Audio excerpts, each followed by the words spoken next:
Maintenant, on va prendre quelques questions que vous pouvez poser, ce qui permet aussi d'alimenter le débat, hein, puisque on est là aujourd'hui pour organiser un petit peu ces échanges-là qui font partie, une nouvelle fois, comme je le disais en introduction, de la démocratie. Donc il y a un micro qui va se balader, et donc n'hésitez pas à prendre la parole et à poser vos questions. Oui, bonjour. Moi, je voudrais intervenir parce que j'ai entendu un monsieur qui disait que la région avait fait des investissements pour Alstom. Mais je me présente, Cardo Eddy, délégué syndical CGT, Alstom, Belfort. Oui, tout à l'heure, j'ai entendu qu'il y a eu des investissements de faits par la région pour du matériel chez Alstom. Mais on ne voit pas sur Belfort que ça a donné du travail. Est-ce que vous avez commandé quoi comme matériel? Aujourd'hui, Belfort, on fabrique des locomotives et des TGV. C'est à Belfort qu'il faut donner du travail. Ce n'est pas de l'argent à Alstom. Aujourd'hui, on donne de l'argent public à Alstom. Cet après-midi, on veut nous faire négocier un accord d'activité réduite. Et il va toucher plein d'aides, aussi bien de la région que du gouvernement. Ça, c'est inadmissible. On est en train de nous réduire nos capacités de travail. Demain, on va avoir 130 locomotives à fabriquer pour l'Ukraine. On va les faire avec qui? Aujourd'hui, il faut investir aussi dans l'humain et dans le matériel, dans les usines. Voilà, c'est tout ce que j'avais à dire.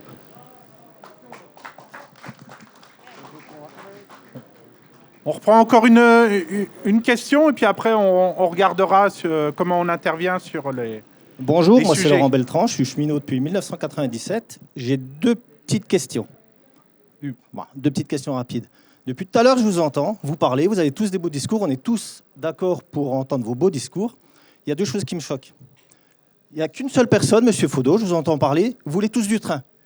Qui veut du train SNCF aujourd'hui? Voilà. On n'arrête pas de parler. J'aimerais entendre de votre part, de vos bouches, des engagements. On veut du train, mais du train SNCF. Parce que pour moi, quand on parle de train, avec l'ouverture à la concurrence, ça peut être aussi du train privé. Voilà. Moi, j'aimerais des engagements là-dessus. Du train SNCF. Deuxième petite chose, monsieur, vous parlez de la région, des investissements. On vous entend parler de la région, mais ils sont où vos investissements? Il y en a sur Belfort? Est-ce que vous êtes au courant de l'emploi qui se meurt sur Belfort? Est-ce que vous êtes au courant des suppressions de postes sur Belfort? Vous êtes au courant de tout ça? Non. Vous êtes au courant qu'aujourd'hui, on nous a annoncé il y a 15 jours 10 conducteurs de moins sur le dépôt de Belfort? Non. Ça, c'est des sujets concrets. Alors que vous me disiez, mes prédécesseurs ont investi tant, nous on investit. Ok, c'est bien. Mais aujourd'hui, ce qui se passe en Franche-Comté, vous n'êtes pas au courant. Vous n'êtes pas au courant de l'emploi. Vous n'êtes pas au courant de l'emploi. Eh ben voilà, j'aimerais des réponses à tout ça. J'aimerais des engagements du train SNCF et sur l'emploi belfortain, et pas l'emploi en Bourgogne. Monsieur le vice-président, vous commencez? Bon, on va laisser la parole. Oui, essayons d'être précis. Déjà, on a la responsabilité de toute la mobilité et du train sur l'ensemble de la Bourgogne-Franche-Comté. Et quand un train est à Belfort, il a vocation à ne pas y rester, à irriguer l'ensemble de la Bourgogne-Franche-Comté, voire au-delà, c'est-à-dire Grand Est aussi, avec le travail que nous faisons, puisque vous voulez des choses précises qui vous concernent, avec David Valence, qui est monologue de Grand Est, sur la partie de la liaison Lure-Épinal. Où là, effectivement, on s'est battu pour que Grand Est change de position et accepte de reprendre cette ligne-là. Et il y a des travaux qui sont en train de se faire actuellement. Il y a 8 millions de travaux qui sont en train de se faire actuellement. Je pense que vous le savez. Ensuite, quand vous parlez des achats de trains, nous achetons... Vous parlez de l'argent public qui va à Alstom et les trains... non, là, l'argent public qui va à Alstom et qui n'est pas utilisé ici à Belfort. L'entreprise de Belfort, Alstom, a pour compétence, d'une part, le TGV du futur, dans lequel il y a des engagements forts pour que cela se fasse, et deuxièmement, est en train de travailler sur des locaux et notamment l'introduction de l'hydrogène. Et ce qui est important dans cette unité d'Alstom, c'est de garder le savoir-faire, les compétences pour pouvoir les développer. Les marchés du train ne sont plus en matière de développement en Europe. Ils sont dans d'autres pays en développement, la Chine, l'Asie et tout. Et ce qu'il faut, c'est pouvoir, pour que nos entreprises françaises, le rachat d'Alstom, de Bombardier par Alstom, donne une assise assez forte pour pouvoir conserver du savoir-faire en France, pour pouvoir influencer, avoir des développements à travers l'ensemble du monde. Et c'est une bonne chose. Et ce qui est à Belfort doit être développé et doit se développer.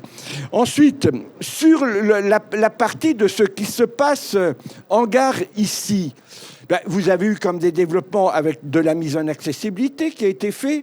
Vous avez plus de trains qui ont été mis en place, hormis la période de la Covid. Hormis la période de la Covid, parce que là, effectivement, ayant 55% de personnes en moins dans les trains, on a réduit de 30% le nombre des dessertes. Nous avons décidé de reprendre totalement l'ensemble des dessertes à partir du 1er septembre prochain. Pourquoi pas avant? Parce qu'il y a les travaux de mise en accessibilité de la gare de Dijon qui va être continués avec 3 quais qui vont être inutilisables en juillet et en août. Et on ne pouvait pas pour 15 jours remonter la desserte et puis l'arrêter 15 jours après, ce qui n'était pas compréhensible. Donc on est dans plus de trains. Dans tout ce que l'on a fait, on a fait une étude sur l'étoile de Besançon et l'étoile de Dijon, où effectivement, avec les travaux qui ont été faits, on a la capacité de mettre 40 à 50 trains supplémentaires. C'est ce que l'on va mettre en place. C'est ce qu'on va mettre en place au cours du prochain mandat. Ce qui veut donc dire que sur une durée de 10 ans, on aura mis plus de 100 trains supplémentaires, 25% de trains en plus, sur le territoire de Bourgogne-Franche-Comté, là où il y a des besoins pour le développer. Et vous serez concernés totalement par cela. C'est un objectif fort. Je ne baisserai pas la garde. La présidente ne baissera pas la garde sur le développement du train. Voilà. Merci. Monsieur Grudler. Merci bien. Donc, j'ai entendu avec grand intérêt les 3 questions qui ont été posées. C'est ce que je disais tout à l'heure quand je parlais du dépôt de Belfort dans les années 50, qui était une époque absolument prospère. Quand il a commencé, il y avait 2500 cheminots sur le site de Belfort. Aujourd'hui, il y en a 258. Donc, on est 10 fois moins. Alors, c'est pas non plus une fatalité. Et quand je parle de projets de réinvestissement sur le site, sur les 35 hectares de terrain, avec de l'intermodalité, avec du fret, c'est pas juste un beau discours, comme j'entends des fois, parce qu'il faut bien parler pour exprimer ses idées. L'idée, c'est aussi de créer de l'emploi cheminot, aussi avec du statut SNCF, évidemment. Le fret, attendez, le fret, comment ça va se passer? Les locaux de manœuvre, tout ça, les trains de nuit. Si on remet en place des trains de nuit, ça veut dire qu'il y a des manœuvres ici qui doivent être faites en gare de Belfort. Ça aussi, c'est du boulot en plus. Donc, en fait, il y a concrètement des idées. Mais pour arriver à ça, moi, je pense qu'il faut qu'on soit vraiment dans l'échange. Je pense qu'il ne faut pas qu'on soit dans l'opposition pour dire c'est pas bien tout ce que vous faites, on va dire que c'est pas bien vous allez dire que c'est pas bien là, etc. Je pense qu'il faut qu'on soit dans la proposition et dans la co-construction. C'est-à-dire que chacun doit faire des concessions pour arriver à quelque chose qui permette d'aboutir à effectivement du boulot pour tous, de la richesse. Je veux dire, à mon avis, les candidats qui sont là, leur bonheur, c'est pas le dépérissement du Nord-Franche-Comté. Hein. Leur bonheur, c'est que ça tourne, c'est qu'il y ait du boulot, que le savoir-faire soit utilisé et qu'il y ait une intelligence collective. Moi, je pense que c'est plutôt là autour qu'on se bagarre. Sur la SNCF, la Alstom Belfort, donc effectivement, c'est un moment assez douloureux. Ça va durer 1 an. Donc, l'accord d'activité réduite là, que vous avez évoqué, que vous allez peut-être négocier cet après-midi, il faut évidemment qu'il soit le plus favorable possible. Il faut évidemment que s'il y a du chômage partiel, il puisse être pris en charge massivement par l'État, à travers les programmes de soutien qu'il peut y avoir, parce que vous avez une mauvaise année à passer, peut-être 18 mois, entre 12 et 18 mois, on va dire, avant l'arrivée du grand contrat avec l'Ukraine. Et je suis certain que les locaux Ukraine, ça va être fantastique. Mais vous vous rendez compte que s'il n'y avait pas ce contrat, Ça ne serait pas un petit accord d'activité réduite que vous auriez. Hein. C'est carrément des plans de suppression de postes et des plans de licenciement. Donc, en fait, sur l'Ukraine, alors, pour moi, l'Ukraine, je terminerai juste là-dessus, l'Ukraine, c'est l'exemple complet d'un travail collectif qui a été fait. On ne peut pas dire... la direction d'Alstom aller chercher le contrat en Ukraine. Le gouvernement vous a aidé sur le contrat en Ukraine. Parce que je me rappelle de Djebari qui est parti là-bas, de Le Maire qui est parti là-bas, du financement qui a été accordé. Je veux dire, les accords financiers pour que l'État ukrainien emprunte auprès de la France pour acheter des locaux Alstom qui étaient plus chers à la base, mais qui n'étaient pas du tout le même montant de service. Donc tout ça, pour moi, ça va dans le bon sens. Par contre, effectivement, TGV du futur, locaux de fret, hydrogène, je pense qu'il n'y a pas seulement les locaux hydrogène classiques à pile à combustible, il y a aussi une réflexion qui est menée à Alstom Belfort sur la possibilité d'avoir demain des vrais locaux à hydrogène sans pile à combustible. Tout ça, c'est de la recherche et développement. Il y a un bureau d'études. Moi, à mon avis, il faut qu'ils développent vraiment les recherches et que ça reste ici. Évidemment, que ça ne parte pas à Saint-Ouen ou à Tarbes, parce qu'il y a des fois un peu une compétition entre Tarbes et Belfort sur les répartitions des charges. Mais ça, il faut le suivre attentivement. Et l'investissement de la région... Alors, il y a un plan d'investissement de 45 millions d'euros que Alstom porte avec l'État, avec la région. Le tour de table est bouclé sur ce programme de train hydrogène. On sait qui apporte quoi. Bon, ça, c'est une opportunité. C'est pas juste mettre des millions pour dire « regardez ce qu'on a fait ». C'est de mettre des millions pour demain qu'il y ait de l'emploi dans le domaine de ces locomotives à hydrogène. Voilà, grosso modo, ce que je voulais vous dire. J'ai fait le tour, j'ai regardé mes notes. Merci à vous.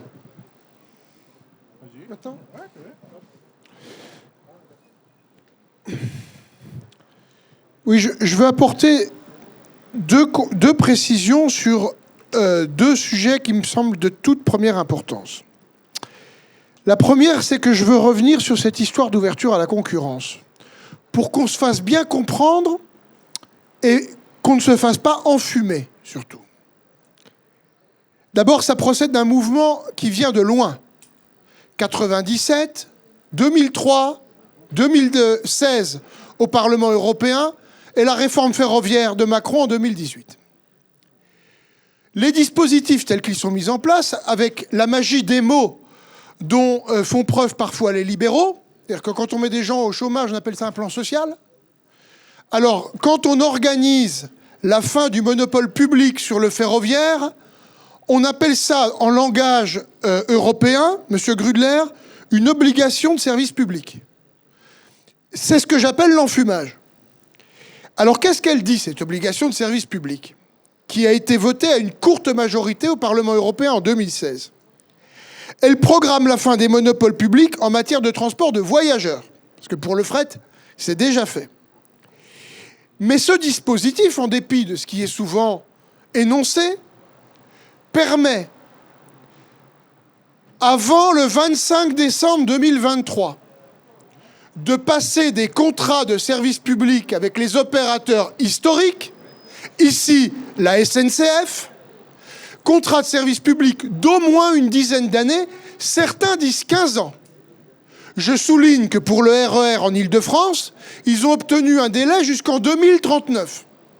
Mais pour faire ça, encore faut-il des majorités politiques claires qui, sur le TER en Bourgogne-Franche-Comté, prennent l'engagement, et c'est celui que nous prenons, d'engager cette négociation avec la SNCF pour obtenir, avant le 25 décembre 2023, un contrat de service public qui doit justifier de deux choses. Parce que Michel Neugnot l'a dit, on est contraints, on est des républicains, de respecter le cadre réglementaire et légal. Ces deux choses sont les suivantes. La première, c'est une situation géographique et territoriale qui justifie un besoin de service public. S'il y a une région en France qui est dans cette situation-là, c'est la nôtre. Je l'ai souligné tout à l'heure sur les inégalités territoriales et la grande partie rurale de notre région avec des bassins d'emploi qui sont aujourd'hui concernés par un chômage structurel. Le deuxième critère, c'est que dans le cadre de la contractualisation avec l'opérateur historique, pas hystérique, un lapsus, on intègre les engagements en matière d'amélioration du service rendu. Ça veut dire quoi ? Ça veut dire que dans le cadre de cette négociation, la région doit pouvoir justifier qu'elle obtient, d'une part, de meilleurs cadencements et d'autre part, des évolutions favorables aux usagers en matière de tarification. Il y a déjà eu des choses engagées à ce sujet. Mais là, c'est l'occasion de dire à la SNCF, avec la pression qu'exercent les cheminots en interne, de lui dire, nous, politiquement, nous sommes pour le maintien du service public. On peut, optiquement, déjà, au minimum, acheter du temps. Il y aura des combats politiques d'ici 2033. Mais ça veut dire, à ce moment-là, que vous, l'opérateur SNCF, l'opérateur historique, vous êtes enclin, dans le cadre de cette contractualisation, à apporter de meilleures solutions en matière de cadencement et de services rendus. C'est le premier point sur lequel je voulais intervenir, mais qui me paraît un point important. Alors, le deuxième sujet, c'est la question d'Alstom. Là aussi, il ne faut pas avoir la mémoire courte, parce que les libéraux comptent beaucoup sur l'amnésie des gens. Malheureusement, en plus, parfois, ça marche. L'affaiblissement du site Alstom à Belfort, il procède aussi de l'histoire longue. Mais la dernière partie qui s'est accélérée, c'est à partir du moment où l'État français, dès 2014, a accepté, et je dirais même encouragé, le démantèlement du fleuron national Alstom, en lui enlevant, en acceptant la liquidation de la partie énergie. Ce qui fait qu'aujourd'hui, on a une partie transport avec 450 à 500 salariés sur site, mais qui est considérablement affaibli par rapport à ce qu'il fut. Alors fort heureusement, les commandes récentes, notamment l'ukrainienne, plus le projet TGV du futur, permet de maintenir KAK à l'activité, mais ça n'est pas suffisant au regard du fait que lorsqu'il y aura un trou, et d'ailleurs ils ont déjà essayé, c'est ce qu'a fait Cron en 2014, dans la foulée de la liquidation, 2015, pardon, dans la foulée de la vente d'Alstom Énergie à General Electric, il a tenté la vente d'Alstom à Siemens. C'est d'ailleurs là-dessus le Parlement européen, enfin pas le Parlement, la Commission, qui s'y est opposée pour une fois que les directives sur la concurrence libre et non faussée nous étaient favorables, ça mérite d'être souligné. Mais là, ça veut dire aussi, sur ce sujet-là, qu'il faut avoir des combats politiques cohérents.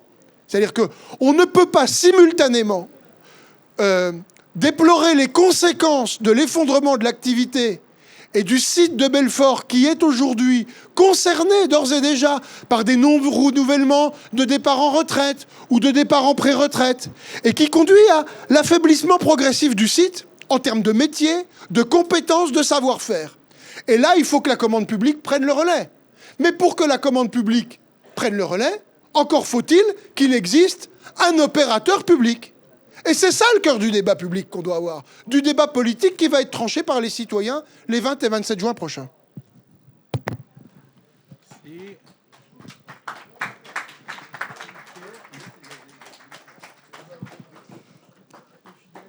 Voilà, moi, très rapide, je ne ferai pas des grands discours et de la belle rhétorique, mais ceci étant dit, moi je suis un élu, je le répète, local et assez pragmatique. D'abord, sur la SNCF, sur les commandes, enfin, sur le fonctionnement des lignes. Moi, je veux bien qu'on rajoute de plus en plus de trains. Il n'y a pas de souci, on votera tout ce qu'il faut en la matière. Sauf que si les trains sont vides, c'est sûr qu'on risque pas d'avoir grand monde.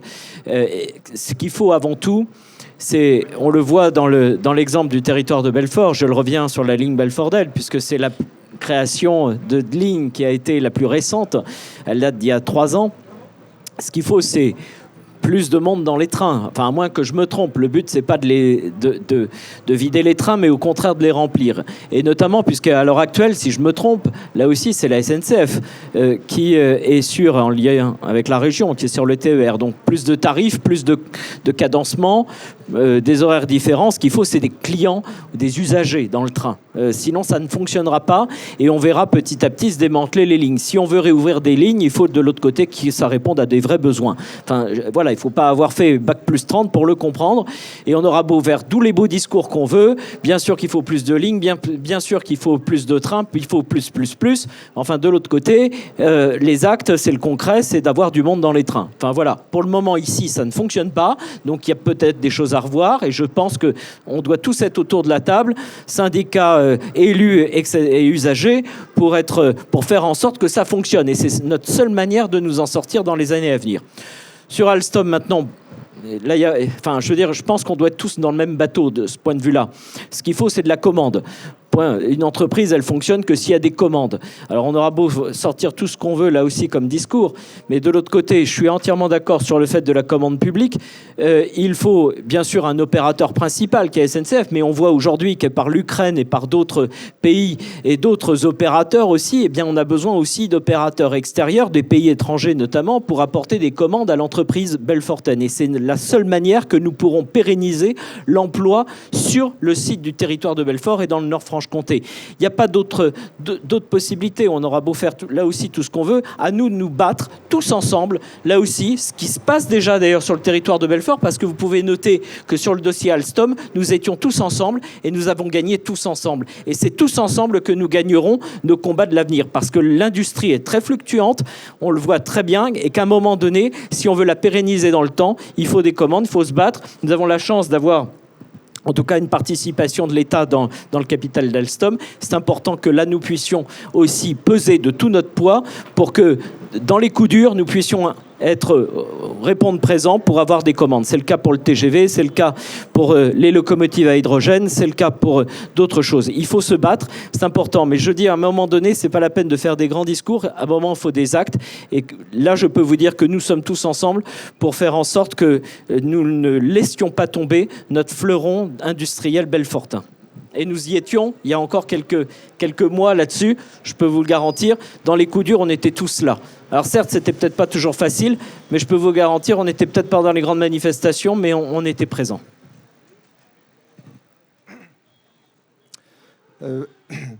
Par rapport aux commandes, par rapport déjà à la situation sur la SNCF, moi ce que je voudrais dire, c'est que c'est une véritable volonté de l'État.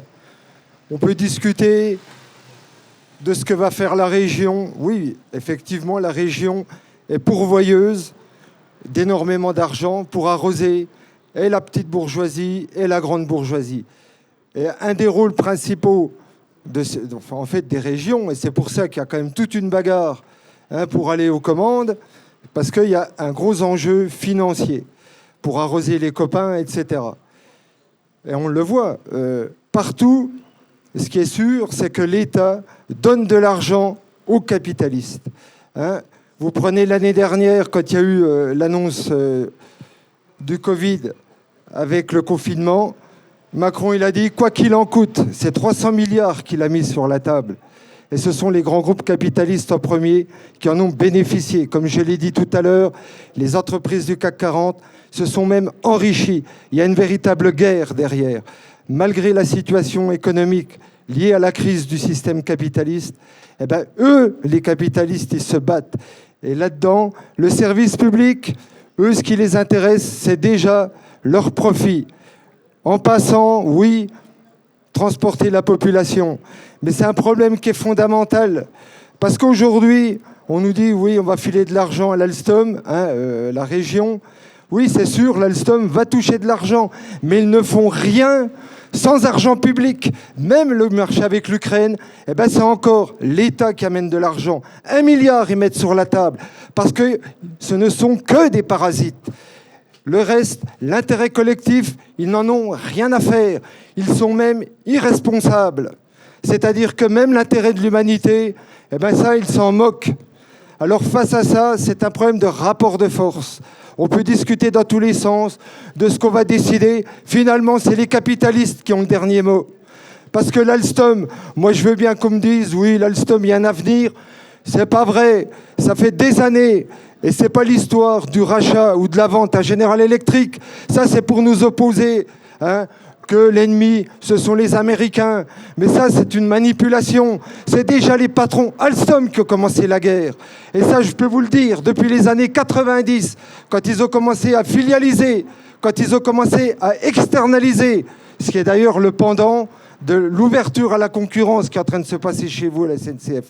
Donc la guerre, elle est déjà menée par les patrons Alstom. Cron, d'accord, il a vendu la partie énergie en accord avec Macron. Mais tout ça, c'est un jeu de Monopoly. Toutes les grandes entreprises ne font que ça, que de faire du pognon et se rachètent les uns les autres. Et finalement, ce sont nous les travailleurs qui trinquons. Eh bien, c'est ensemble qu'il faut trouver des réponses. Parce que après tout ça, les politiciens là, qui sont ici, ils sont bien gentils, mais ce qu'ils veulent, c'est la place. Et moi, je suis révolté, oui, parce que je suis un travailleur. Et moi, je me présente dans ces élections pour faire entendre notre camp. On sait bien que ce n'est pas les élections qui vont changer les choses. Parce que ça, on l'a trop payé. Rappelez-vous, ici, il y a pas mal de camarades qui ont cru dans la gauche, etc. Eh bien, si on est dans cette situation, c'est parce que, justement, cette gauche au gouvernement, elle a mené une politique anti-ouvrière. Depuis Mitterrand, le blocage des salaires, la casse de la sidérurgie, et j'en passe. Et aujourd'hui, ça a désespéré des milliers de militants. Et c'est ça qui a fait le jeu de l'extrême droite. Parce que c'est pas pour rien qu'à partir de 84, c'est l'extrême droite qui a monté. Alors c'est ensemble qu'il faudra trouver des solutions et mettre en avant nos propres intérêts. Parce qu'on est légitime, parce qu'on l'a vu au moment du Covid. C'est nous les travailleurs qui la faisons tourner, cette société. Merci.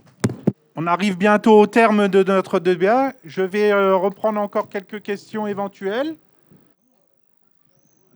Oui, bonjour. Donc, je suis Muriel Ternant, je suis membre du Parti communiste. Je suis salariée de l'Éducation nationale. Je travaille au lycée Cuvier de Montbéliard. Et je vais dire quelques généralités en lien avec le débat que nous venons d'avoir. Moi, je vois quand même 3 axes de bataille à mener. Je crois qu'il ne faut pas exonérer la SNCF de ses responsabilités. Au Parti communiste, on est pour un service public complètement intégré. Et cette bataille-là du service public intégré, il faut continuer de la mener avec du personnel à statut. Et ce n'est pas dans l'élection régionale que ça va se jouer. C'est une bataille nationale. Et de ce point de vue, la CGT des cheminots porte un projet pour un grand service public du rail intégré. Qu'il s'agit de faire vivre, faire connaître et à terme faire gagner. C'est pas de l'idéologie, c'est par souci d'efficacité, parce qu'il n'y a rien de plus efficace qu'un service public national, comme le montre ce qui se passe actuellement en Grande-Bretagne, avec des alternances de privatisation, renationalisation, parce que la privatisation, la libéralisation, ce n'est pas efficace. C'était le premier point. Deuxième point, je crois qu'il y a une bataille de financement à mener. Ça a été dit, il y a des enjeux climatiques colossaux qui font qu'aujourd'hui, le développement du rail, ça devient une nécessité. Ça va demander des investissements colossaux qui doivent sortir des logiques de rentabilité immédiate. Et ces besoins d'investissements colossaux, c'est à l'État de prendre ses responsabilités, à la fois dans le développement des lignes dont il a la responsabilité, mais dans la façon aussi dont il doit subventionner la région pour qu'elle puisse pleinement assumer sa compétence en matière de TER. Alors ces moyens d'investissement, ces moyens financiers, il faut les mettre au service de l'investissement dans les infrastructures, ça a été dit. Il faut aussi les utiliser pour développer les moyens humains, parce qu'il faut des hommes et des femmes pour faire rouler les trains, entretenir le matériel, etc., accueillir le public. Les deux doivent aller ensemble. Et cette bataille du financement, des moyens financiers nouveaux, elle doit être menée pour le train, mais pour tous les autres secteurs. Je pense à l'énergie, l'éducation nationale, l'industrie, etc. Des moyens de financement mis sous contrôle des salariés, des usagers, des élus, des habitants, dans un souci de démocratie et de contrôle de l'utilisation de l'argent public. Et puis, troisième axe de bataille, je crois que c'est la bataille pour la démocratisation. Si nous sommes pour un service public intégré national du rail, il semble que la région soit l'échelon pertinent pour élaborer des besoins, pour faire un diagnostic des besoins et élaborer des réponses de TER, de transport compatibles, qui répondent vraiment aux besoins. Et je crois que là aussi, il y a une bataille à mener pour que cette planification démocratique par le bas puisse voir le jour et ait un rôle effectif sur les politiques publiques. Merci.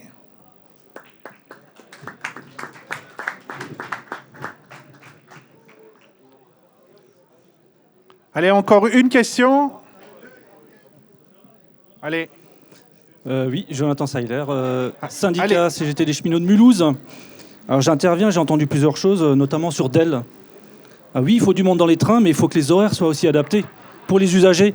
Et le signal d'alarme, on l'avait déjà tiré bien en amont, il y a 3 ans, quand on a travaillé pour élaborer ces horaires-là, qui ne convenaient pas parce qu'elles ne sont pas adaptées pour le ramassage scolaire. Donc ce projet-là était déjà bien handicapé avant son lancement. Alors on ne sait pas trop pourquoi ces horaires-là ne sont pas adaptés. Justement, ça c'est un premier point sur Belfort-Delle. Ensuite, il y avait un autre sujet, la concurrence. La SNCF, c'est quand même 1250 filiales. Qui c'est qui a laissé faire ça? Avec quel argent? Quel contrôle? 1250 filiales, la SNCF.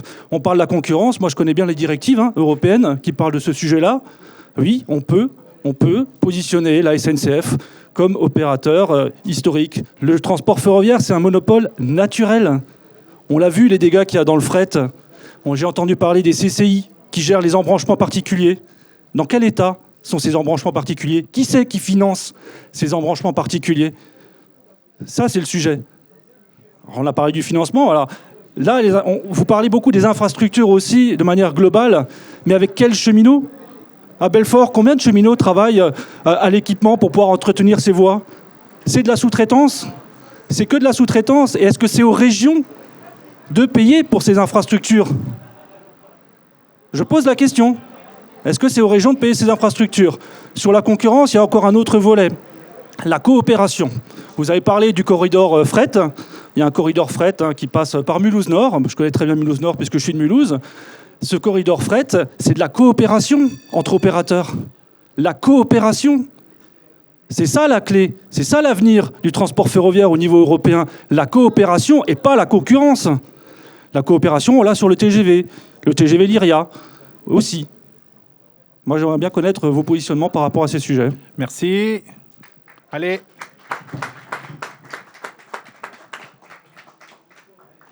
Alors, Éric Besançon, secrétaire général des retraités CGT, secteur Strasbourg et Nord-Franche-Comté. Alors, je suis ancien chef de gare d'exploitation ici en gare de Belfort. Donc c'est vrai que si je me mettais à parler de tout ce que j'ai vu, des dysfonctionnements que j'ai pu voir, que ce soit au sein de mon entreprise, ce que j'appelle dysfonctionnement, oui, il y en a eu quand même pas mal, ou au sein de la région, avec le renvoi, c'est la faute de la région, c'est la faute de la SNCF. C'est un petit jeu qui était un peu facile et franchement un peu dommage et qui ne nous permettent pas d'évoluer. Mais quand on voit le travail aujourd'hui, quand on voit ce qui est devenu la gare de Belfort, et ça c'est un cri d'alarme des cheminots, quand on voit ce qui est devenu la gare de Belfort avec le très peu de cheminots, mais aussi aux alentours, la gare d'Audincourt qui a été fermée, l'agence d'Audincourt qui a été fermée, la gare de Montbéliard où il n'y aura peut-être plus de guichets voyageurs d'ici quelques temps, la gare de Belfort où il faut bientôt prendre un rendez-vous pour pouvoir voir un agent de la SNCF, mais c'est pas là-dessus où je vais continuer à intervenir. Moi, ce que j'aimerais vous entendre parler, c'est des comités d'usagers, des comités de ligne. C'est comment vous allez les mettre en place, comment vous allez les faire vivre, parce que c'est l'usager qui est important au travers de tout ce qu'on est en train de dire. S'il n'y a pas de monde qui prenne le train, il n'y aura pas de train. Je crois que c'est un peu, malheureusement, la logique. Donc les usagers. Et quand j'entends aujourd'hui, j'ai vu certains documents passer où effectivement, on ferait des comités d'usagers, mais uniquement avec les comités d'usagers qui sont affiliés à la FNOT. Moi, ça me pose problème parce que c'est pas ça la démocratie. La démocratie, c'est aussi de faire parler les gens qui prennent le train. Ils ont des solutions, ils ont des propositions à faire, il faut les écouter et il faut travailler avec eux, que ce soit les cheminots, que ce soit la CGT des cheminots ou que ce soit la région. Merci. Allez, la dernière. Ouais. Alors, je voudrais revenir sur les... Oui. Alors, à travers les pétitions qu'on a fait signer aux différents usagers dans les différentes gares, plusieurs points, là je reviens sur ce que disait Eric, on oublie la place première de l'usager.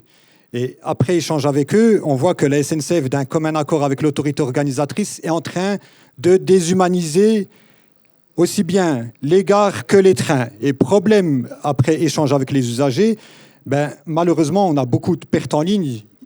Et moi, je vais faire un plus gros focus sur la ligne Belfort-Besançon qui circule actuellement en équipement agent seul. Malheureusement, là, on a perdu beaucoup d'usagers. Beaucoup de parents ne veulent plus envoyer leurs enfants mineurs à l'école ou pour des sorties loisirs à bord de ces trains, car les incidents de sûreté ne cessent d'augmenter. Et ça, cette casse-là, alors après, on va nous sortir la fameuse histoire de l'équation économique. Mais l'équation économique, sur ce point-là, l'argument de l'équation économique ne tient pas, car on perd des usagers. Donc, grosso modo, remettre un agent à bord des trains ne coûterait rien. Au contraire, ça créerait de l'induction de trafic et par là même du chiffre d'affaires supplémentaire. Et bien évidemment, ces éléments-là, on ne les tient pas. Je ne me suis pas levé un beau matin puis j'ai dit, tiens, il faudrait remettre du monde à bord. C'est une enquête suite au mouvement des Gilets jaunes. Il y a différentes enquêtes qui ont été menées sur les services publics. 80% des citoyens souhaitent voir un cheminot en gare et à bord des trains. Et malheureusement, ce n'est pas le sens qu'on en prend avec la fermeture des guichets. Ici, on est touché avec déjà la mise en place du mono-guichet et l'éventuelle fermeture des guichets ultérieurs. Et puis, comme je l'ai dit, sur la partie agent d'accompagnement, vulgairement appelé contrôleur chez vous. Merci. Donc on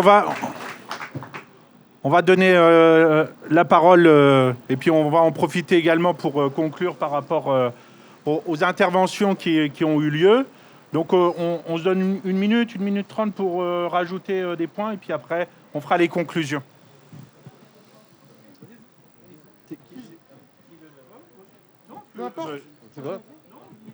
Une minute. Bon, alors, moi, j'ai écouté avec beaucoup d'intérêt les dernières questions. Si j'ai qu'une minute, je vais juste répondre sur le problème des coopérations. Je suis intimement convaincu que c'est par les coopérations qu'on va arriver à dégager aussi du boulot en plus pour le SNCF et pour ses agents, notamment avec la Suisse. Je l'ai dit tout à l'heure dans mon intervention, je pense que des trains français peuvent aller jusqu'en gare de Delémont, voire gare de Bienne. S'il y a un accord qui peut être établi, évidemment, ça veut dire qu'il faudra peut-être lâcher un peu et permettre à des trains suisses de venir jusqu'en gare de Belfort, par exemple, pour éviter des descentes à la gare TGV. Bon, il y a comme ça des réflexions à avoir. Il y a des réflexions à voir avec les Allemands aussi, puisque vous êtes de Mulhouse, donc vous savez un petit peu ça. Voilà, on a quand même des passages ferroviaires sur le Rhin qui permettent aussi de faire des choses. Donc moi je pense que la coopération entre Suisse, Allemagne et France peut générer du fruit positif pour tout le monde.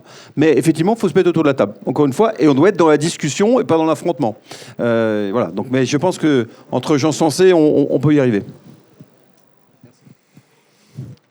Bon, ma conclusion, je vais la faire sur la ligne Belfort-Del, puisque je n'ai pas eu l'occasion de le faire précédemment. D'abord, un message à M. Rousse qui n'a pas pu prendre le train ce matin.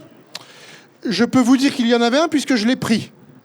Alors certes, il y avait une rupture de charge de 43 minutes en gare TGV, mais je l'ai pris avec le représentant de la FNOT, M. Tournier, avec qui nous avons eu... Donc je vous apprendrai à lire les horaires, M. Rousse. 3 propositions concrètes sur la ligne Belfort-Del. D'abord, il y a eu un investissement de 115 millions d'euros. Celles et ceux qui envisagent aujourd'hui de recharger le débat sur faire ou pas faire la ligne, je veux leur donner une information, elle est faite, donc le sujet n'existe plus.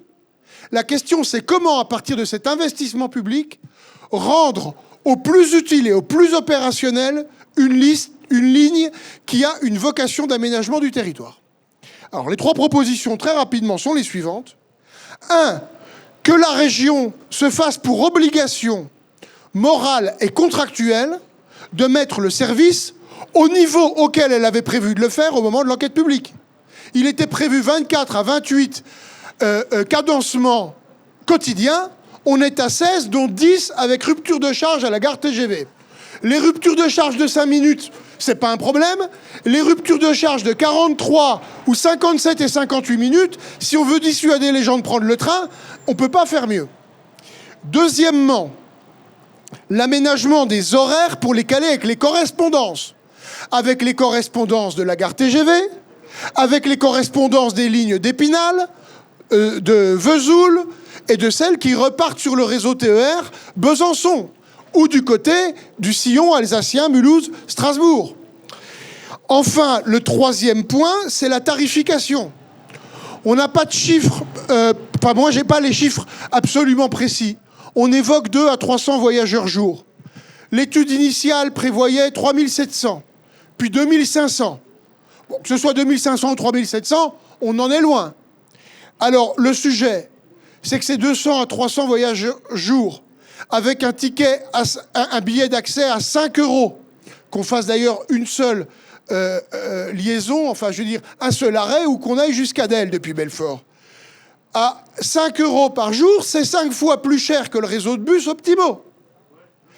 On n'est pas sur une ligne interurbaine régionale à proprement parler, même si c'est la région qui le porte. On est sur une ligne de proximité. Si on veut qu'elle fonctionne, il faut, mettre le cadencement tel qu'il était prévu, du service, de la fréquence, si on veut de la fréquentation. Et ensuite, une tarification qui ne soit pas dans une concurrence totalement hors sujet avec l'existant. Et comme il n'y a a priori que 200 à 300 voyageurs jour, à 5 € le billet, ça fait au maximum 1000 à 1500 € de recettes par mois. Donc, comme il y a une perte sur cette ligne, en tout cas un financement de l'ordre, c'est les chiffres qui ont été rendus publics récemment, de plus de 7 millions d'euros, moi je propose une chose simple, on diminue le tarif sur cette ligne, puisqu'on parlait de l'adapter aux besoins, à 1 €, c'est-à-dire au même prix qu'Optimo, et à ce moment-là, on verra, si on assure un meilleur cadencement et de meilleurs horaires, une fréquentation meilleure. Mais là, l'objectif aujourd'hui, excusez-moi, mais... Parce que moi, je vois le coup venir. Le coup qui vient, c'est d'ici 2-3 ans, elle marche toujours pas, on n'y arrive pas, et là, on va commencer à entendre le discours venir de « est-ce qu'il faut vraiment la maintenir ?» Et là, je le dis, si un jour on commence à se poser la question du maintien de la ligne Belfort-Delle, on se sera moqué des gens. Parce que 115 millions d'euros d'investissement public, si derrière la puissance publique, locale, régionale et d'État, parce que derrière, même si ce n'est pas une compétence d'État, il y a le sujet de la SNCF, si on n'est pas capable de maintenir et de mettre le service au niveau de l'investissement initial, ça deviendra un véritable scandale public. Donc, on est en responsabilité aujourd'hui, on doit faire réussir Belfort-Delle. Je vous remercie.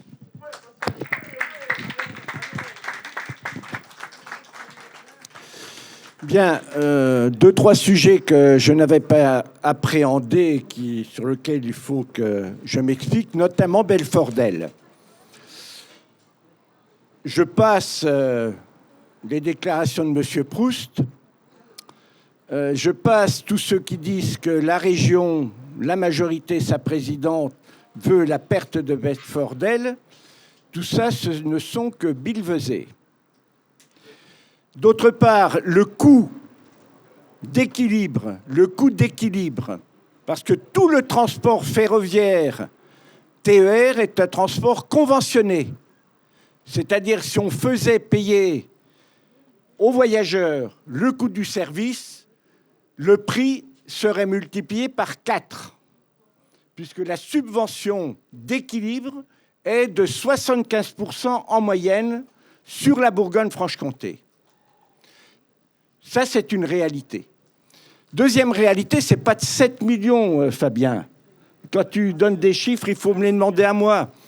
Il faut me les demander à moi. Et puis tu les as aussi là-dedans. C'est la Bible que l'on a tous les ans de la SNCF. C'est le rapport 2019 sur lequel je m'appuie. Parce que vous savez que 2020, c'était une année quand même assez spéciale avec la Covid. Et prendre des chiffres par rapport à 2020 ou 21, début 2021, ne veut rien dire. C'est 3,5 millions la subvention d'équilibre. Oui, mais le C'était Républicain, c'est pas adressé à moi pour avoir les chiffres. Donc, je les corrige là. Et je remercie la CGT de permettre de les corriger. Au-delà de cela, moi, je suis arrivé, j'étais bourguignon, je m'occupais des mobilités en Bourgogne. Et Belfort-Delle, c'était quelque chose dont j'avais pas vraiment connaissance. Je connaissais la la Franche-Comté par le train qui faisait Besançon-Dijon, qui était dans la convention de Franche-Comté, et nous avions des accords et des discussions uniquement sur ce sujet. C'est un montage qui a été fait avec un montage financier, un montage historique, avec 3 vocations pour cette ligne. Une vocation gare TGV du Jura, hein, gare TGV du Jura. Deuxièmement, permettre, comme on a Besançon, Belfort TGV, Belfort-Ville, d'avoir des liaisons. Et puis ensuite, à côté, les trains du quotidien. Et avec une règle qui était quand même de protéger, dans ce premier accord, la SNCF. C'était notre règle. Et je me rappelle les réunions, 15, 20 possibilités d'accord. On est arrivé à un point d'équilibre. Ce point d'équilibre, c'est un point de départ qui n'est pas satisfaisant. Nous sommes en train de travailler depuis 1 an avec nos amis suisses sur un projet Convergence, puisqu'en 2026, au 1er janvier 2026, la gare de Delémont sera une gare de rupture par rapport au réseau suisse. Il y aura une rupture de charge à Delémont et la partie Delémont, direction de Delle, va être totalement autonome du réseau suisse. D'où l'idée, c'est le travail que l'on fait, avoir un réel RER ou je ne sais pas quoi, on appelle ça comme on veut, avec un seul opérateur de Belfort-Ville à Delémont. Et là, faire de la desserte à partir, le modèle que l'on a travaillé à partir de 6h du matin jusqu'à 22h, avec une desserte en permanence entre les deux. Et on s'aperçoit en faisant cette offre, qui est liée à l'urbain, que d'une part, on gagne en investissement machine, il faut 2 machines de moins pour circuler. D'autre part, en matière de conducteurs, le nombre de conducteurs supplémentaires, avec les roulements retravaillés, c'est à peu près un conducteur. Parce que là, les conducteurs ne sont pas totalement utilisés et ils attendent les trains de la journée. Et on arrive effectivement à quelque chose, une gare de cette longueur, enfin une desserte de cette longueur, avoir quelque chose qui tient la route et qui va tirer plus. Sur la partie comité des usagers, moi, ceux qui m'intéressent, ce n'est pas ceux qui prennent le train actuellement. C'est ceux qui ne le prennent pas et qui devraient le prendre. Pour rentrer dans le système du train actuellement, c'est un système que l'on connaît, que l'on comprend quand on prend le train régulièrement. Tu l'as dit, mais ceux qui ne le prennent pas régulièrement, ils ont du mal à trouver les arrêts et à s'y retrouver. Voilà. Donc, tout le problème que l'on a pour développer le train, c'est justement s'adresser à ceux qui ne le prennent pas. Et les parts de marché à gagner pour qu'il y ait plus de monde dans le train, c'est cela. Et c'est ce que l'on fait avec la démarche Mobigo, avec un certain nombre d'outils qui sont mis en place, qui doivent permettre d'y arriver. Et ce qui est notre système d'information multimodal va être essentiel pour ce faire. Alors, je voudrais répondre aussi à un autre point. Non, mais attendez, je ne vais pas rentrer dans les techniques, je vais terminer. Je voudrais parler sur la partie l'ouverture à la concurrence. Je connais comme toi les règles. Hein, sauf que après expertise, ça ne passera pas la rampe. Donc, il y aura effectivement, comme c'est pour le cas des transports à l'intérieur du syndicat de tout le territoire de Belfort, il y aura des appels d'offres qui seront faits, pour parler simple, hein, et nous sommes en train de travailler sur ce point-là. Ce qui ne veut pas dire que la SNCF n'a pas son rôle à jouer, sa chance à jouer. Par contre, ce que je voudrais dire, clairement, en ce qui concerne les lignes de desserte fine du territoire, on n'en a fermé aucune. On a, au contraire, on en a développé celle dont j'ai parlé. Il n'est pas question pour nous, même si la loi le permet, qu'en ce qui concerne le réseau, ce ne soit pas SNCF Réseau qui continue de le gérer. Et ce n'est pas parce qu'on va financer à 100% la ligne des Hirondelles, que l'on finançait déjà à plus de 90%, ainsi que Étang-sur-Arroux-Autun, que ce n'est pas le SNCF Réseau qui va continuer d'avoir ces parties-là de réseau dans leur escarcelle, dans le service public et SNCF Réseau. Ce que je voudrais dire sur le financement, Fabien est le seul qui en a parlé un peu, et je le remercie. Bastien, oui, Bastien. C'est le colonel, voilà. Alors, sur on a parlé de la reprise de la dette et tout ça, mais c'est des billets de Monopoly, la reprise de la dette. Étant entendu que l'État a repris la dette à partir du moment où la dette de réseau rentrait dans la dette nationale. Et donc, la reprise des 35 milliards a un simple effet, c'est de diminuer d'environ 1,5 milliard les frais financiers, donc ce qui donne un petit élan. Le problème que l'on a dans le financement du train, c'est que l'État du réseau, c'est que l'État s'est retiré régulièrement. Vous parliez, certains, de l'Angleterre, mais au niveau de l'Angleterre, la contribution au financement du patrimoine public qu'est le réseau est de 80%. En France, on est descendu, on est entre 25 et 30%. Et le problème, quand on parlait pour le fret du financement par la région, pour le fret, c'est inadmissible. Je vous rappelle que quand même, le financement du réseau en France est payé par l'usager, c'est-à-dire les sociétés qui font rouler des trains. Et c'est comme si un propriétaire disait à son locataire, tu payes à la fois les charges du locataire et les charges du propriétaire. Et mes camarades, s'il y a un combat à mener à l'avenir, c'est effectivement faire exploser cela. Tant que l'on fera supporter par celui qui utilise les rails, à la fois les charges du locataire du réseau et les charges du propriétaire, ça ne fonctionnera pas. Vous pouvez...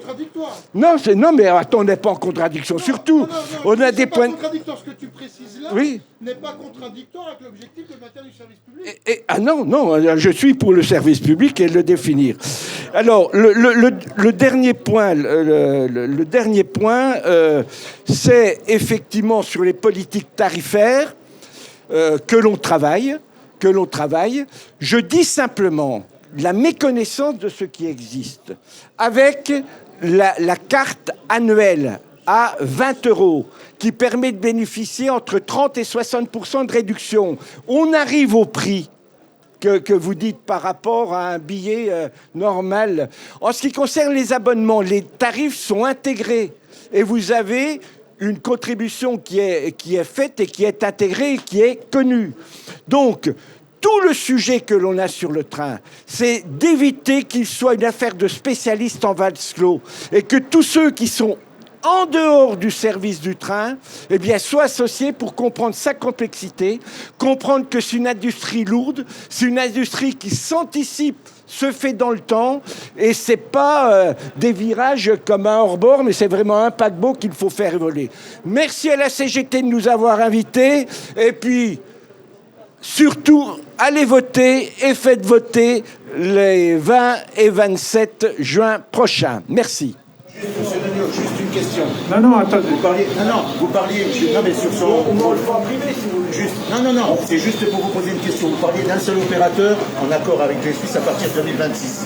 Je vous pose une question. Quel opérateur? On ne sait pas encore. Ah, voilà. Non, mais attendez. Non, mais je vais vous expliquer. On est dans un... Non, attendez.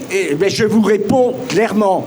Nous sommes dans un débat, dans une ligne qui aura, si on fait Delémont, Belfort-Ville, on est dans une ligne à caractère international. On est en train de travailler avec les Suisses sur la structure juridique qui va le porter. Il y a le Léman Express qui a été fait avec une structure particulière, ainsi de suite. Donc, on a à inventer quelque chose pour que ça fonctionne. La ligne à caractère international, elle a été jusqu'en 93. C'était un conducteur SNCF, c'était un train SNCF. De Paris, c'était un correspondant. 93, je connais, j'étais déjà conseiller régional. Moi, je suis le secrétaire général de la CGT et je me rappelle les combats avec les mises à pied qu'on a eu pour défendre cette ligne-là. Donc moi, je vous dis, quel opérateur vous envisagez? Est-ce que c'est un opérateur du service public ferroviaire SNCF ou un opérateur... Non, mais ça sera... Mais je ne vais pas rentrer dans le débat des opérateurs potentiels. Quand vous parlez de Keolis, quand vous parlez de Transdev qui appartient à l'État à travers la Caisse des dépôts, enfin, c'est un autre débat.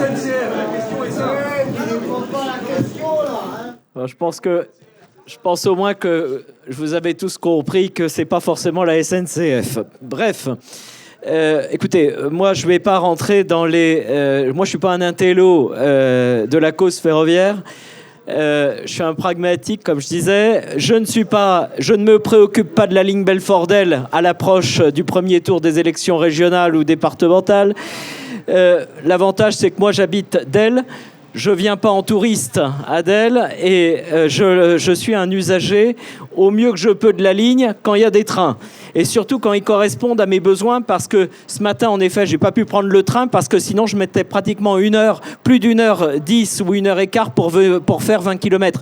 Enfin, là, à un moment donné, il faut peut-être placer les choses en face des intérêts. Ceci étant dit, on va pas revenir sur ce qui a été dit. Je pense que vous avez tous bien compris que on peut défendre un service public, sauf que les réponses qui ont été apportées, je ne suis pas convaincu, en effet, que la SNCF soit au cœur des préoccupations. En tout cas, pour moi, elle l'est pour un service public. Mais surtout, je vous le redis, que si on veut garder notre service public, il faut aussi que ça fonctionne. Il faut aussi qu'il y ait des usagers dans les trains. Et si on veut des usagers dans les trains, il ne faut pas des beaux discours. Il faut surtout qu'à un moment donné, quand la ligne de Belfort-Del a été reconstruite, pour la deuxième fois, puisqu'elle avait déjà été fermée une fois, il va peut-être falloir enfin qu'on arrête de faire ce qui ne marche pas, mais de revoir en effet les cadencements, les tarifs, les horaires, etc., les transports scolaires. On va pas revenir dessus. Moi, simplement, ce que je voudrais vous dire, c'est qu'il y a un moment donné, il y a des beaux discours, il y a beaucoup de beaux discours, et puis il y a peu de résultats. Moi, ce que je veux, c'est un peu moins de beaux discours et un peu plus de résultats. Oui, Edouard. Oui, par rapport, comment dire, aux usagers. Ce qui est quand même incroyable, c'est que personne, en fait, n'envisage la gratuité. Ben oui. Parce que finalement, on nous dit, oui, le prix du billet est subventionné, ce qui est probable. Mais pourquoi, en fait, il est aussi cher ? Et il faut tout mettre sur la table. Parce qu'en fait, les profits, je reviens quand même là-dessus, les profits que dégagent les grandes entreprises, la part que prend en fait le capital en tant que parasite devrait permettre, donc ça c'est un choix de l'État, on nous explique que oui, il faut que ça soit rentable, c'est à voir si la ligne de Del est réellement utilisable ou pas. Mais on nous sert les mêmes discours aujourd'hui dans les hôpitaux, où on nous explique que ça ne doit pas être un service public, que derrière c'est le paiement à l'acte, que ça doit être la rentabilité. Et c'est ça le fond du problème. On peut discuter dans tous les sens. Le problème aujourd'hui, c'est qu'il y a une politique qui a été menée par la SNCF, qui est menée par la SNCF parce que c'est l'État qui la dirige et qui vise à donner les secteurs les plus rentables au grand capital, qui eux vont encaisser tout de suite de l'argent. Les lignes secondaires, si ça ne les intéresse pas, ils ne les maintiendront pas. Moi, ce que je sais, c'est que là, on revient par rapport aux usagers, c'est quand les usagers se sont mobilisés, comme pour les 3 chaînes, pour maintenir l'arrêt des 3 chaînes. C'était juste un arrêt, il a fallu quand même une bagarre. Et bien c'est la seule chose qui compte. Par rapport à ceux qui dirigent, ils ne pensent qu'à l'argent. Il n'y a que leurs intérêts, et face à eux, c'est une question de rapport de force. Et donc c'est ça le fond du problème. Alors maintenant, la région donne de l'argent, mais on sait très bien qu'il n'y a aucun contrôle sur cet argent qui est donné. Aujourd'hui, les patrons ne peuvent même pas envisager de faire quoi que ce soit sans qu'il soit sous perfusion. Et on prend ici, même dans la région, avec Amazon, avec McPhee, on sait que c'est de l'argent qui va être donné directement. On nous parle du TGV, de l'hydrogène, mais ce qui est sûr, c'est que l'Alstom va encaisser tout de suite des millions. Après, quelle garantie on en a quant aux emplois, etc. Tout le monde sait qu'il n'y aura aucune garantie, parce que le patron, il fait ce qu'il veut chez lui. Regardez avec, avec les Big Pharma. Eux, ils sont gagnants sur tous les tableaux. Ils touchent de l'argent au titre de la recherche. Il y a une préemption de l'État qui achète déjà les vaccins et ils ne sont même pas capables de les fournir. Donc, en conclusion, moi, ce que je dirais, c'est qu'il faut que ce soit nous, les travailleurs, qui contrôlions. Il faut qu'on intervienne et qu'on dirige finalement cette société. Alors, c'est vrai qu'il y a des combats à mener pour ne pas reculer sur nos conditions d'existence, parce qu'on est attaqué, parce que partout, on voit que ça recule sur nos droits, sur les licenciements. Eh bien, ça, c'est déjà un premier combat à mener ensemble pour qu'au bout du compte, nous, les travailleurs, eh bien, on ôte le pouvoir qu'exerce cette grande bourgeoisie qui est une classe de parasites et qui n'est plus capable de faire avancer l'humanité. Voilà, merci.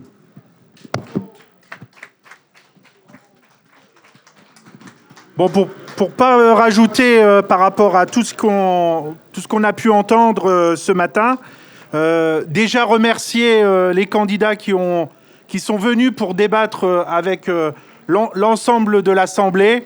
La démocratie, c'est ça. Qu'on soit d'accord ou pas d'accord, on est dans un pays où le débat permet justement de faire avancer les choses. Dans le cadre des échanges, on a entendu service public, lutte contre l'extrême droite, l'externalisation, la situation d'Alstom, la situation du législateur par rapport à ce que fait la SNCF, les investissements nécessaires, l'importance des petites lignes de proximité, les difficultés au niveau des autorités organisatrices et notamment par rapport à la baisse des dotations globales. On a entendu l'emploi, la réhumanisation, cette fameuse pétition signée à plus de 3900 usagers, l'importance des usagers, la renationalisation qu'on a entendue en Angleterre, la situation des opérateurs autres, notamment détenus par la Caisse des dépôts et de consignation, la concurrence qui n'est pas la solution, mais bien la coopération. On a entendu des propositions sur réajuster les horaires, l'accessibilité, l'amplitude horaire, l'intermodalité. Enfin bref, on a entendu beaucoup de choses inhérentes au transport. La situation du fret ferroviaire a été relevée plusieurs fois avec des propositions comme une écotaxe pour taxer les camions et permettre de dégager des moyens financiers aux autorités organisatrices. On a entendu également désindustrialisation avec la situation tragique que vous connaissez sur le territoire. La métropole avec l'incidence sur le fameux ruissellement, la théorie du ruissellement qui engage quand même une situation différente, notamment dans un territoire comme le vôtre, avec une ruralité. On a entendu quand même que le ferroviaire et le train polluaient 50 fois moins que la voiture. On a entendu quand même des négociations sur 10 ans avec l'opérateur SNCF. On a entendu également sur la situation à la SNCF, privatisation, Transkéo, filiale, la situation avec l'endettement du système ferroviaire, le paquet ferroviaire qui a été voté au niveau européen, où ils engagent l'année européenne du rail avec un grand deal, parce que tout le monde est conscient que le train pollue à 0,5% de CO2, donc est très vertueux pour un renouvellement en matière écologique. On a entendu également cadencement du TER, cadencement avec la région Grand Est, les relations avec la Suisse sous l'aspect d'une coopération, les possibilités de développement et notamment ces fameux 35 hectares de terrain qui seraient disponibles pour réorienter de la route vers le ferroviaire. Bref, beaucoup de propositions. On a entendu quand même les associations d'usagers, les associations, les partis politiques pour soutenir le train. Et ben bref, un débat qui montre que le chemin de fer a toujours accompagné l'essor d'un pays, d'une région, d'un territoire. Et je laisse la parole à Mazouz, à Damien, pour faire les conclusions. Ouais, enfin, les conclusions, non, je ne vais pas forcément conclure. Hein, vous l'avez vu, un débat comme ça, quand il est public et citoyen, on en a besoin. Ça permet de confronter les positions, puis on a besoin aussi entre nous de se dire les choses, parce que des fois, on ne s'entend pas très bien, on n'a pas la même perception, et c'est bien normal. Ça a été dit souvent, moi je reviens un peu sur l'industrie, là. Hein. Moi, j'ai entendu des choses, mais y compris sur l'usine. Moi, j'entends parler des marchés Ukraine, c'est bien, on s'est battu pour avoir l'Ukraine, mais Alstom, ils ont aussi une usine en Ukraine. Je ne sais pas si c'est de dépouiller les travailleurs ukrainiens de leur boulot qui va améliorer la situation de ceux d'ici. Ce que je sais, c'est qu'on a des usines en France, Alstom, plusieurs sites, qu'elles sont certaines en surcapacité, d'autres qui sont en sous-charge, comme celle de Belfort, et ça, c'est bien le patronat qui organise comme il en a envie son entreprise et qui distribue le travail aux travailleurs comme il en a envie. Donc déjà, en premier lieu, c'est quand même vers lui qu'il faut se tourner pour quand même qu'il donne du boulot, et c'est sa première responsabilité. Donc c'est pas... faut pas croire qu'il va se moraliser, hein. On parlait d'argent public tout à l'heure, c'est pas parce qu'on lui donne de l'argent public qu'il va se moraliser lui-même, hein. Lui, il prend, il va distribuer des dividendes et en même temps, il va fermer les usines. Ça va pas beaucoup le gêner, et ça, c'est la réalité. Parce qu'aujourd'hui, sur le fret, j'entends qu'on fait des locs ukrainiennes, mais ça veut dire qu'on a abandonné le fret en France. Pourtant, débat écologique qui vient, normalement, le fret, ça devait être, soi-disant, dans le plan de relance, l'avenir des transports doux et compagnie. Bon, je vais pas développer, mais vous voyez, on a quand même, là, on a un renoncement aussi de la politique publique là-dessus, d'aller sur un renoncement, de dire, bah ouais, les marchés, on les trouve ailleurs. Non. Sinon, on dit chiche. En même temps, je rappelle que la SNCF a vendu ses wagons fret pour 3,2 milliards à des fonds de pension. Bon, ce qui va se passer derrière, c'est qu'on va complexifier encore la charge des transporteurs, parce que quand on va vouloir mettre des marchandises sur des wagons, forcément, les autres, ils vont vouloir s'en foutre plein les poches, encore une fois, et ça va coûter encore plus cher. Mais ça, c'est le système capitaliste. Si on n'en sort pas, à un moment, on va pas y arriver, parce qu'il n'est pas bon pour l'humain, il n'est pas bon pour la planète, et il n'a rien dans l'intérêt de ce qu'on discute aujourd'hui. Mais encore un petit point sur l'hydrogène. Moi, je veux bien que l'hydrogène, ça soit l'avenir, mais... Tout ce qu'on a d'hydrogène, là, McPhee, nous, on n'est pas contre, qu'il y ait des entreprises qui s'ouvrent. Ce qu'on dit, nous, c'est qu'elles ne doivent pas se faire dans n'importe quelle condition sociale et qu'elles ne doivent pas se faire en remplacement de tous les gros sites industriels qu'on a à Belfort. Je pense aux camarades de General Electric, je pense à l'Alstom, je viens de le dire, on a des savoir-faire, des compétences, et les turbines gaz, dans le mix énergétique, c'est essentiel. Parlait tout à l'heure d'hydrogène. Moi, j'ai entendu il y a quelques jours 100 000 camions hydrogène pour régler le problème de la pollution. Plutôt que de remettre des trains, on va faire des camions hydrogène. Je vous dis 100 000 camions hydrogène. Je vous donne un chiffre. C'est 18 centrales nucléaires. 18. Je croyais qu'on voulait les fermer. Et quel débat énergétique pour demain? Parce que du coup, en même temps, on veut supprimer les turbines gaz. Vous voyez, on n'est pas cohérent. Enfin, ça, c'est le capital. Il n'est pas cohérent. Il fait du capitalisme faussement vert, faussement écologique. Tout ce qui les intéresse, ils investissent quand il y a de l'argent public à prendre. Ils vont faire une usine ici d'électrolyse. Je dis la bonne blague. Pourquoi faire? Elles seront utilisées, les électrolyses? Certainement pas. Tout le monde s'en fout. C'est comme de mettre des tendeurs derrière un train. Je pense pas que ça soit l'avenir. Et ça, pourtant, c'est le projet hydrogène qu'essaye de vendre Alstom Transport. Attends, on est chemineux. On va se le dire tranquillement, je suis cheminot aussi. C'est l'avenir de mettre des tendeurs derrière des trains. Il n'y a plus personne dans les gares. De toute façon, faire les contournements loc, il faut utiliser des voies, 2 fois plus de voies. C'est encore une fois aux transporteurs de pays, on vient de le dire tout à l'heure. C'est des non-sens. Il y a des choses à dénoncer. Ils prennent de l'argent public, c'est ce qu'on dit à la CGT. Ils font du contrôle dans les aides publiques. Et là, j'en appelle aux politiciens, il y en a autour de la table. C'est là-dessus. Arrêtez de faire confiance au patron. Moi, j'ai dit à un préfet il y a quelques temps, qui s'étonnait il y a un peu plus d'1 an, là, qui me disait j'ai quand même des doutes que PSA, à mon avis, joue peut-être pas le jeu avec les subrogations salariales et le maintien du chômage partiel. J'ai dit arrêtez d'avoir des doutes. Moi, je vous le dis, ça fait des années que cela, il joue pas le jeu, on le sait très bien. Et dans le même temps, il disait on va peut-être refiler 50 millions à GE pour qu'il achète des machines. Je vois que ça s'est pas fait, j'en suis presque content. Je lui ai juste rappelé que les bâtiments chez General Electric, les bâtiments ils sont publics, ils sont loués au Sempat et que les machines elles sont en location longue durée. Et quand ils vireront leur logo au-dessus de l'usine en 2024, il n'y aura plus que des travailleurs qui auront les yeux pour pleurer parce qu'ils auront pris le pognon et ils seront barrés avec les logos, il n'y aura plus rien dans l'usine. Voilà, ça c'est la réalité de notre système industriel aujourd'hui. Voilà où vont les aides publiques, c'est-à-dire rien dans l'appareil productif, rien dans les conditions sociales, et c'est l'exigence qu'on porte aussi aux cheminots. C'est bien celle-là, c'est aussi avoir du matériel ferroviaire fiable qui soit bon aussi pour transporter les gens en bonnes conditions. Enfin, j'arrêterai là, je ne serai pas trop long. Et sur les conditions tarifaires, je rappelle aussi que pour baisser les tarifs, on exige une TVA réduite à 5,5 dans les transports. Merci de votre attention, j'ai essayé de faire court. Merci Damien. Merci. Tout d'abord, je tiens à remercier l'ensemble des femmes et des hommes représentant les listes, qui ont représenté les listes aux élections régionales des 20 et 27 juin 2021, des partis politiques, de la presse, l'Est républicain, France Bleu Belfort, des citoyens usagers, des associations, de leur association, des cheminots et des salariés. Alors bien que certains cheminots sont un petit peu sur la troisième mi-temps, mais par contre, c'est aussi la question de la convivialité. On a vu aussi des salariés du transport, donc Alstom Transport, General Electric, entre autres.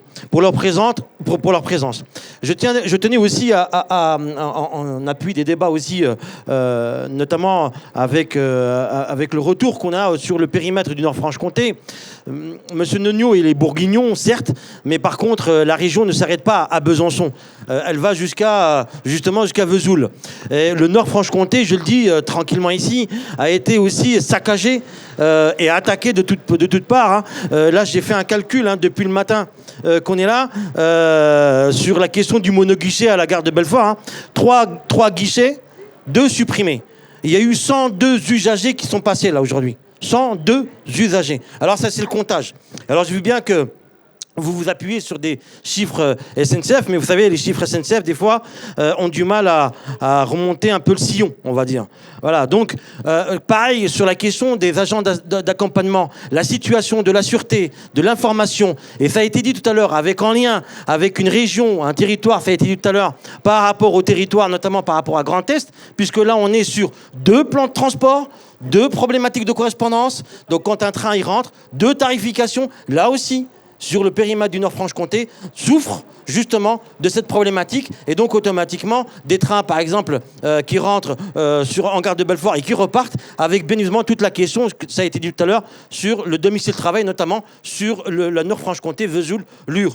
Pareil, l'attaque en règle sur la présence en gare, la désignation des gares. Vous voyez, il y a des chefs de service qui sont là, hein, des chefs d'escale, qui, eux, aujourd'hui, automatiquement, on leur retire les options, le cœur du métier, la question de la sécurité, on les met uniquement sur l'accueil. Eh bien, je peux vous assurer que pour eux, ils ont d'autres compétences, y compris sur la sécurité, et ils peuvent intervenir aussi dans ce sens-là. La ligne 4, aussi, hein, avec bien évidemment, et ça a été dit tout à l'heure, l'aménagement du territoire, les trains d'équilibre du territoire, le train de nuit, le Strasbourg-Lyon-Vintimille, le Strasbourg-Lyon-Port-Bou, la ligne 4, le 468, 469, ça a été dit tout à l'heure par le camarade retraité.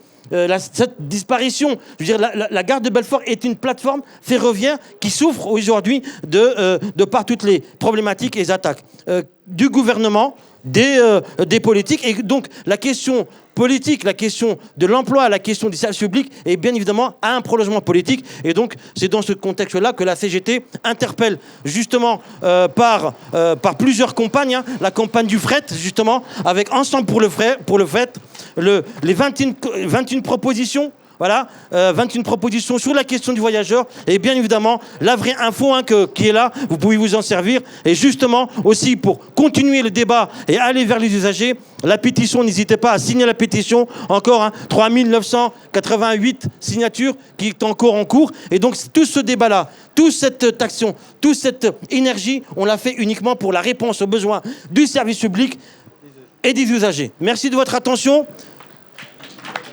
Et on invite tout le monde, justement, comme l'a fait la CGT, donc à la convivialité. Donc vous avez les odeurs. Hein. Voilà, donc je pense que, voilà, il n'y a pas de problème. Je vous remercie.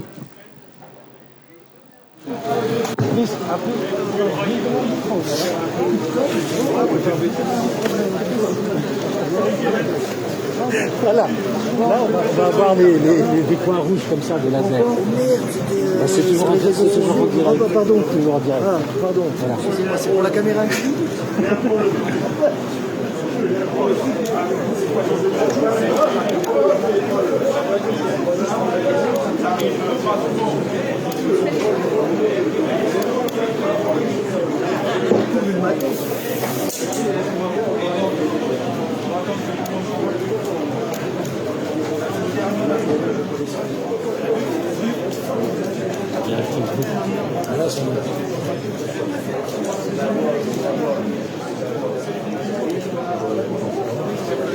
Non.